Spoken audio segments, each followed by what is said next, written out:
उल्हासनगर येथे 3 वर्ष 2 महिन्याच्या मुलीचा मृतदेह सापडून आल्याने वातावरणात खळबळ माजली आहे। ही घटना हिल लाईन पोलीस स्टेशन अंतर्गत आंबेडकर नगर रेणुका माता मंदिर येथे ही घटना घडली होती। 18 तारखेला सायंकाळपासून सदरची मुलगी हरवल्याची तक्रार पोलीस स्टेशनमध्ये करण्यात आली होती। टेकडी परिसरातील ही घटना एकदम गजबजीच्या दाट असलेल्या वस्तीजवळ घडल्याने हिल लाईन पोलीस स्टेशन चे PSI साळवे आणि त्यांची टीम गेली 4 दिवस दिवस रात्र त्यांचा शोध घेत होती। सदरचा मृतदेह जळलेल्या अवस्थेत सापडल्याने सर्वत्र एकच खळबळ माजली आहे।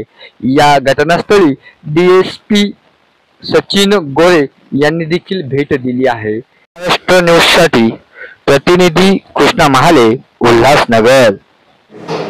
उल्हासनगर झोनमधील हिल लाईन पोलीस स्टेशन अंतर्गत सदरचा गुन्हा जो आहे तो 18 तारखेला रात्री 23 वाजता दाखल आहे। त्या अनुषंगाने सदरचा तपास जो आहे तो महिला पोलीस अधिकाऱ्यांकडे दिला होता आणि त्या तपासामध्ये आज रोजी आम्हाला सदरच्या मुलीचा जो आहे तो मृतदेह आढळलेला आहे। त्या अनुषंगाने आम्ही पोलीस स्टेशनचं DB पथक, क्राईम ब्रांच आणि पूर्ण झोनमधले जे इतर अधिकारी आहेत यांच्या अनुषंगाने पुढील तपास करत आहोत। सध्या जो मृतदेह आहे तो PM साठी आपण पाठवत आहोत।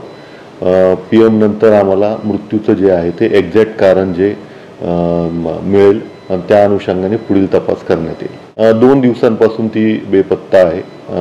जवळपास 3.25 वर्षाची ती मुलगी आहे। काही प्राइम ऑफिसर अजून तपासात निष्पन्न झालेले नाही। पोलीस पुढील तपास करत आहोत। तपासामध्ये ज्या गोष्टी निष्पन्न होतील त्या अनुषंगाने पुढे आपल्याला सविस्तर माहिती देण्यात येईल।